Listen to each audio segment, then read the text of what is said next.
Bonjour à tous, aujourd'hui dans ce cours d'Excel, nous allons continuer notre apprentissage sur les graphiques incorporés que l'on peut faire dans Excel. Alors, nous avions vu dans la vidéo précédente à quoi sert un graphique. Nous avions vu aussi ensuite dans Excel comment insérer un graphique. Nous avions vu que nous sélectionnons les données qui nous intéressent et ensuite, dans l'onglet Insertion, on peut sélectionner ici toute une série de graphiques. Nous avions vu que les histogrammes étaient utilisés pour plutôt comparer des données, que les courbes, elles, sont utilisées plutôt pour voir une évolution dans le temps. Et puis ensuite, nous avions vu que les secteurs étaient utilisés plutôt pour faire la répartition, pour afficher, pour illustrer la répartition de valeurs par rapport à un total. Donc ensuite, qu'est-ce que nous avions vu aussi? Nous avions vu comment lire un graphique à l'aide de l'axe vertical et de l'axe horizontal. Nous avions vu ici que sur l'axe vertical, nous avons les quantités, que l'axe horizontal, nous avons par exemple ici la comparaison des différentes années. Donc souvent, c'est le temps qui se déroule sur l'axe horizontal. Enfin, nous avions vu comment ajouter des éléments tels que les valeurs ici qu'on voit, les titres de l'axe horizontal, comment nous avions effectivement aussi ajouté un titre sur notre axe vertical, le titre qui contient ici l'unité, les millions de dollars. Les unités sont essentielles, il faut afficher les unités, il faut dire de quoi on parle, sans quoi évidemment les gens ne comprendront pas quel est le propos. Donc ça, c'est ce que nous avions vu dans une première vidéo. Dans cette deuxième vidéo, nous allons voir d'autres éléments de personnalisation. On va aller un petit peu plus loin dans la personnalisation, puisque nous allons voir non seulement comment ajouter une série de données dans un graphique existant, mais également comment encore personnaliser différents éléments de notre graphique, ce que nous n'avions pas eu l'occasion de faire dans la précédente vidéo. Donc commençons par ça, comment personnaliser des éléments du graphique, par exemple la couleur des éléments ou les motifs de ces éléments, voire même les formes. Alors ici, pour l'exemple, regardez, nous allons personnaliser la série autre. On voit qu'on a des buildings bleus, et ces buildings bleus ne nous intéressent pas. On aimerait bien, je sais pas moi, par exemple, faire des triangles roses, admettons. Alors, tout ça, ça demande donc de personnaliser l'objet. Pour rappel, un graphique est composé de différents objets. Ici, on les voit, les éléments, on voit tous les objets, à chaque fois je les sélectionne. Ces différents objets, on peut les sélectionner directement dans le graphique pour le personnaliser. Mais parfois, dans le graphique, c'est pas évident de sélectionner un objet. Alors, pour s'assurer d'une bonne sélection, moi, ce que je vous conseille vivement de faire, c'est d'aller dans les outils de graphique, dans l'onglet Disposition. Et ici, vous avez Sélection active. Et dans ce menu déroulant, vous trouvez tous les objets qu'il est possible de personnaliser. Alors tous ces objets sont déjà dans le graphique. Si vous rajoutez des objets, votre menu déroulant contiendra des items, des objets supplémentaires. Donc admettons, on avait dit que la série on n'aime pas le bleu et on n'aime pas que ce soit un parallélépipède rectangle, on voudrait plutôt des pyramides ou des triangles ou je sais pas moi, on verra bien ce qu'il y a comme possibilité. Et en plus on n'aime pas le bleu, on voudrait changer la couleur, on voudrait le mettre en rose. Dans la liste ici, on va sélectionner notre série autre, qui est ici, et puis faire mise en forme de la sélection. Alors qu'est-ce qu'on voit? On voit qu'on a forme, on voit qu'on a remplissage. Et c'est ça qui va nous intéresser ici. Mais sachez, amusez-vous, allez voir dans les différents menus, parce que chaque fois que vous allez sélectionner un objet, les options de mise en forme, ici, vont être à peu près différentes. Donc, on ne va pas voir toutes ces options de mise en forme ensemble. Je vous invite à aller par vous-même visiter un petit peu ces menus-là, ces options, et découvrir un petit peu ça par vous-même. Donc, nous, on avait demandé de changer la forme. Voilà, et on va par exemple mettre des cylindres. Voilà, c'est très bien. Et on voulait changer la couleur, donc on va dans remplissage. On va faire un remplissage uni, par exemple. Et ici, choisir, je sais pas, j'avais dit un rose. Je suis pas sûr que ce soit une bonne idée, mais c'est pas grave, on va le faire. Voilà. Une fois qu'on a fini, on peut faire fermer. Alors si vous préférez pas les remplissages unis mais dégradés, de nouveau, on va simplement sélectionner dégradé. Et puis ici, choisir une couleur. Alors j'avais pris, on va prendre le rose, toujours. Voilà. Et puis, on peut faire OK, fermer dans ce cas-ci. Si on veut, on peut ajouter un petit peu de transparence à notre building, mais bon, ici, dans ce cas-ci, c'est peut-être pas très pertinent. Voilà. Donc ça, c'est un exemple de personnalisation d'un des objets qui compose votre graphique. Mais on peut faire ça donc avec tous les autres objets. Regardez le titre, par exemple, je vais le sélectionner, hein, ou alors le sélectionner ici, titre du graphique, mise en forme de la sélection. Je vais faire de nouveau, hein, je vais faire un remplissage, cette fois-ci un remplissage uni, et je vais mettre une petite ombre. Voilà, ici je vais sélectionner une ombre toute faite, par exemple, je sais pas moi, celle-ci, hop, et je fais fermer. Et on voit que donc ça rajoute un petit peu plus de fun visuel. Alors ce qui se fait souvent quand même, c'est de faire en sorte qu'on n'ait pas un fond tout blanc comme ça dans notre graphique. Et donc on va sélectionner toute la zone de graphique, voilà, ici, mise en forme. Et même chose, on va faire un remplissage dégradé, hein, ça donne toujours bien, voilà. On va choisir une couleur ici, alors je vais choisir un bleu par exemple clair. Et ici, je vais choisir un bleu foncé, par exemple. Voilà. Bon, c'est peut-être un peu trop foncé, mais hop, un bleu un peu plus foncé. Voilà. Et on voit tout de suite, hein, de nouveau en quelques clics, on a quelque chose de beaucoup plus agréable visuellement. Alors je ne dis pas que j'ai fait le bon choix des couleurs, hein, c'est pour donner l'exemple, mais si on reprend notre version initiale qui était toute blanche comme ça, qui manquait un petit peu de personnalité, ici en quelques clics, en quelques éléments de personnalisation, on a pu créer un graphique beaucoup plus dynamique visuellement. Alors admettons maintenant que dans ce graphique, on la personnalise un petit peu, mais on a une nouvelle série de valeurs que l'on voudrait intégrer dans notre graphique. Alors cette série, elle est ici, vous voyez, je l'ai déjà encodée, exportation 5, 10 et 20. Deux manières pour ajouter dans un graphique une nouvelle série. Première manière, regardez, dans vos valeurs, ici, vous pouvez prendre le coin inférieur droit de votre sélection et agrandir votre sélection. Et on voit directement que les valeurs ont été également ajoutées dans notre graphique. Ça, c'est une première manière de faire. Une autre manière de faire, si jamais vous ne pouvez pas faire comme ça, c'est ici d'aller dans l'onglet Création, sélectionner des données, et ici vous avez vos différentes séries. On va cliquer sur Ajouter, et on va donner d'abord un nom à notre série. Et le nom, c'est Exportation. Et les valeurs, on va retirer tout sauf le égal. Les valeurs, on les sélectionne également, comme on l'a fait tout à l'heure. Et puis, on peut faire OK. On voit maintenant qu'on a bien notre série exportation dans notre liste de séries.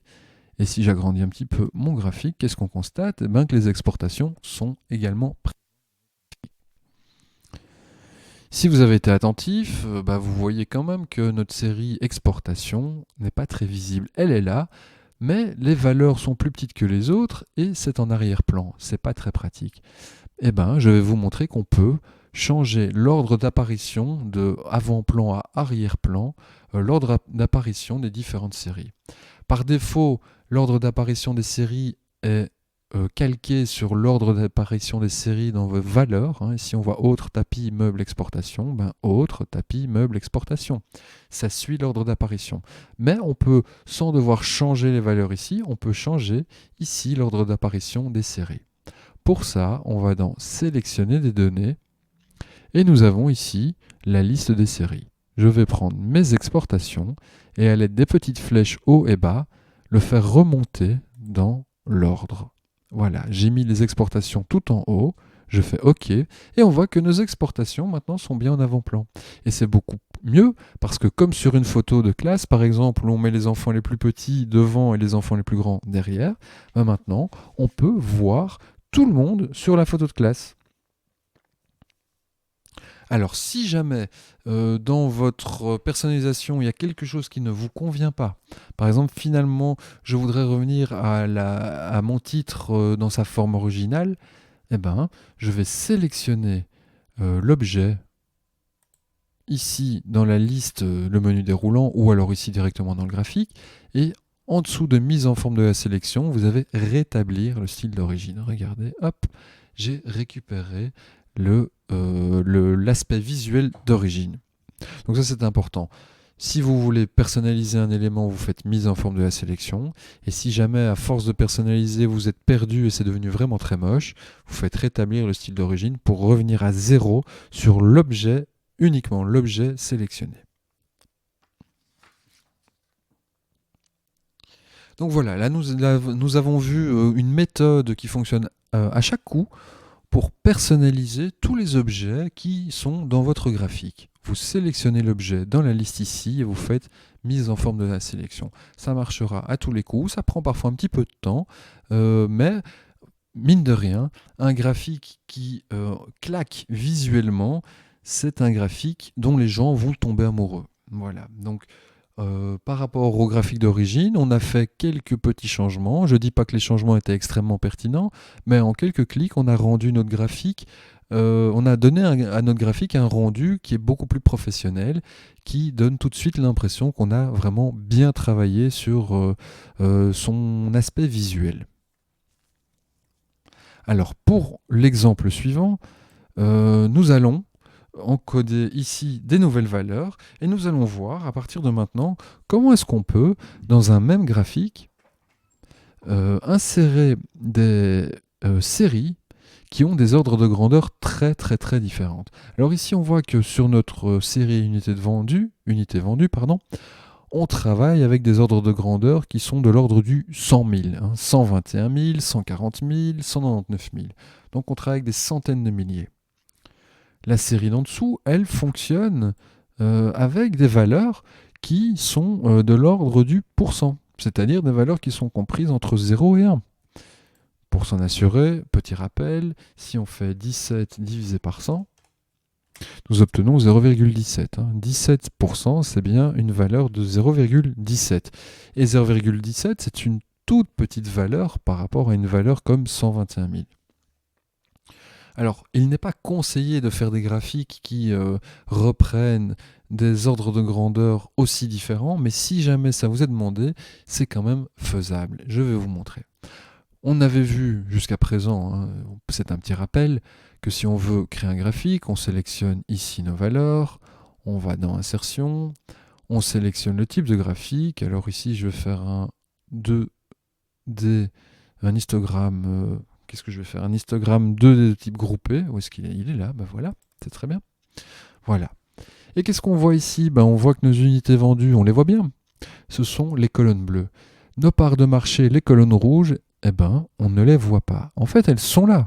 C'est juste que ces valeurs sont tellement petites qu'il nous faudrait un microscope quasiment pour le voir. C'est un petit peu ici comme si on avait essayé de faire une photo d'un éléphant qui pose à côté d'une fourmi. Soit on peut voir bien la fourmi mais on ne voit pas l'éléphant, soit on verra bien l'éléphant mais on ne verra pas la fourmi. La fourmi, ici, c'est les parts de marché et l'éléphant, c'est les unités vendues. On va voir qu'on va pouvoir quand même faire en sorte, trouver une petite astuce technique pour faire en sorte que sur notre graphique, on puisse voir des éléments qui sont à des échelles très différentes. Les unités vendues sont sur cette échelle ici, 50 000, 100 000, 150 000, mais une part de marché qu'on ne voit pas, on va faire en sorte qu'elles apparaissent sur une échelle, un deuxième axe vertical. Donc pour ça, ce qu'on va faire, on va devoir personnaliser notre série part de marché. On va ici la sélectionner, série part de marché, et on va faire mise en forme de la sélection comme on l'a appris juste avant. Une fois que j'ai cliqué sur mise en forme de la sélection, je vais demander de tracer la série non pas sur l'axe principal comme c'est le cas pour l'instant, mais sur l'axe secondaire. Et je peux faire fermer.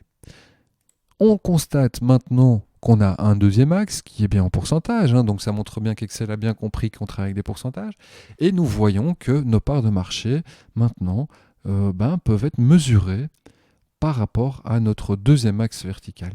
Le problème, vous l'aurez constaté, c'est que nos unités vendues ont disparu. En fait, ce n'est pas qu'elles ont disparu, c'est qu'elles sont cachées par les buildings rouges. Les buildings bleus sont cachés par les rouges. Une nouvelle solution technique pour pouvoir éviter ça, on va mettre en forme autrement nos parts de marché.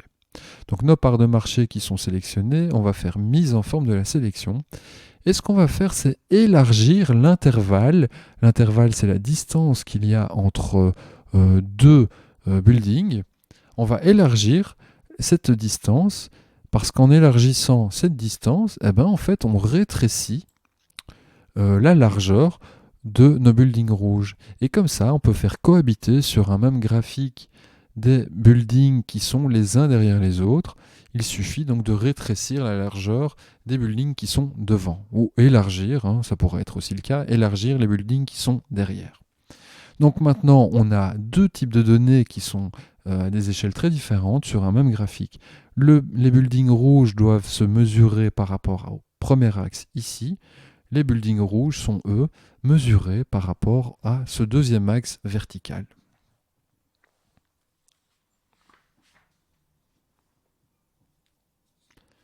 Alors, maintenant, on va voir que, en plus, c'est pas parce que vous avez fait un choix de graphique que vous pouvez pas changer d'avis en cours de route et même faire cohabiter une série, comme la série unité vendue, on va laisser des buildings, les histogrammes, et notre série part de marché, elle, on voudrait que ça devienne une courbe.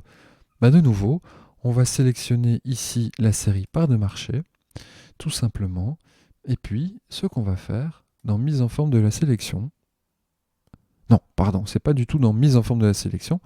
Ce qu'on va faire maintenant, une fois qu'on a sélectionné notre série part de marché, dans création, on va faire modifier le type de graphique. On va sélectionner la courbe la plus classique, je fais OK, et regardez directement, en fait, il a fait une courbe que pour la série que j'avais sélectionnée auparavant. Et donc ça nous permet très facilement de faire cohabiter des histogrammes et des courbes. Je ne dis pas de nouveau que c'est conseillé, mais si jamais c'est nécessaire, pour une facilité d'interprétation des données par exemple, vous pouvez le faire. Alors ici, je vais quand même revenir en arrière pour terminer encore, pour continuer sur la personnalisation des axes, puisqu'ici on a personnalisé notre série part de marché en créant un deuxième axe vertical. Ce qu'on va faire maintenant, c'est aussi voir qu'on peut personnaliser les axes en eux-mêmes pour amener plus de précision ou moins de précision dans l'échelle de graduation. Alors ici, par exemple, les unités vendues, si on regarde nos chiffres de base, ces chiffres sont tous au-dessus de 100 000. La plus petite valeur, c'est 121 000. Et du coup, on peut se demander dans quelle mesure c'est utile de conserver tout ce qui est en dessous de 100 000. Tout ce qui est ici, toute cette zone-là, est-ce qu'elle est vraiment bien utile? Si vous estimez, vous répondez à cette question en vous disant non, ça n'est pas utile, et je vous dirai que c'est la bonne réponse, ça n'est pas utile. Ce qu'on va faire, c'est qu'on va demander à l'axe vertical ici, non pas de commencer à 0, mais de commencer à 100 000. Donc cet axe vertical ici, qu'on peut sélectionner aussi par ici, vous le sélectionnez, et puis dans mise en forme de la sélection, vous dites voilà, que le minimum ne sera pas un minimum automatique de 0, mais vous allez encoder vous-même la valeur qui se fera le début de cette échelle de valeur. Donc on va mettre 100 000. 100 000. Ne mettez pas de points, ne mettez pas de barre d'espace comme séparateur de milliers, vous savez que ça ne marchera pas. On peut faire fermer, et regardez maintenant, notre axe commence à 100 000. On peut faire la même chose sur un axe secondaire. Admettons, on voit ici que toutes les valeurs sont au-dessus de 15%. Donc ce qu'on va faire, on va sélectionner notre axe secondaire, vertical, et même chose, demander ici de commencer avec un minimum de 15%. Alors 15%, c'est 0,15. N'écrivez pas 15%, ça ne marchera pas. On fait fermer, et on voit maintenant que notre axe commence à 15%. Donc tout ce qui est en dessous, qui était inutile, a disparu. On peut faire aussi la même chose pour la valeur maximum. Ici, on voit qu'on termine avec 220 000. Si on veut, on sélectionne notre axe et on peut demander d'avoir comme maximum ici, admettons, je sais pas, je vais mettre 210 000. Je fais fermer et on voit que ici, il y a 200 000. Il n'a pas écrit 210 000, mais le 210 000, ça va jusque ici, quoi. Donc ça fonctionne bien. Alors si jamais vous voulez changer aussi la graduation en elle-même, ici on voit on fait des sauts de 20 000, pardon, 100, 120, 140, 160. On peut aussi modifier ça. On va dans mise en forme de la sélection, et ici ce qu'on doit changer c'est l'unité. Donc ici, on voit que par défaut, c'est 20 000, des sauts de 20 000. Moi, je vais mettre des sauts de 10 000. Je fais fermer et on voit, on a gagné en précision. Parfois, on voudra faire l'inverse, c'est-à-dire qu'on aura trop de petites lignes et une graduation trop précise.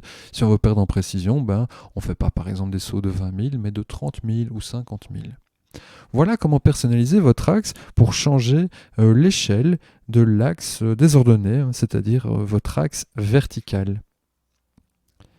Voilà. Alors, ce que je vais voir maintenant avec vous c'est aussi la possibilité d'ajouter une courbe de tendance, ou ce qu'on appelle aussi une droite de régression. Alors, une courbe de tendance, avant de la montrer, de l'ajouter, à quoi ça sert? Une courbe de tendance, ça permet d'illustrer les tendances de données existantes ou même faire des prévisions sur des données futures. Donc, par exemple, ici, on voit nos parts de marché en rouge, elles ne font que monter. Donc on peut se douter que la tendance est à la hausse. Si on avait un grand building, puis un moyen, puis un petit, là, il y aurait une tendance à la baisse. Alors ici, c'est évidemment très facile à analyser, mais si vous avez des centaines, voire des milliers de données, de petits bâtons les uns derrière les autres, ce n'est pas toujours évident de voir la tendance générale. Donc, c'est à ça que peut servir une droite de régression ou une courbe de tendance. Comment ajouter cette courbe de tendance? On va faire un clic droit sur la série pour laquelle on veut faire une courbe de tendance. Et puis nous avons ici ajouter une courbe de tendance. On voit qu'il l'a déjà ajouté et comme on l'avait prévu, c'est bien une augmentation puisque de gauche à droite, on voit que cette courbe va vers le haut, est en augmentation.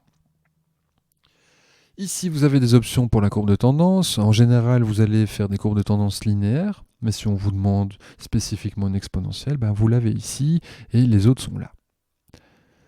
La courbe de tendance permet même de faire des prévisions. Alors attention à ces prévisions, parce qu'ici on n'a que 3 valeurs, c'est difficile de faire des prévisions sur 3 valeurs. Ces prévisions il y a de fortes chances que ces prévisions s'avèrent fausses.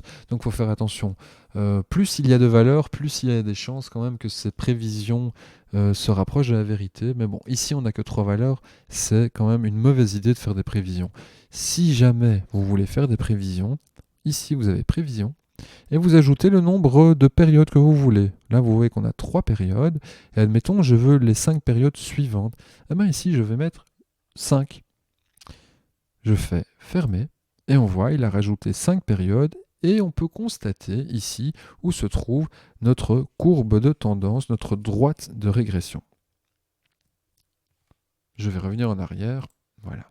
Si jamais vous voulez supprimer cette courbe de tendance, vous la sélectionnez, c'est pas toujours facile, sinon vous allez la chercher ici, courbe de tendance, et puis simplement avec votre touche Delete du clavier, vous pouvez la supprimer.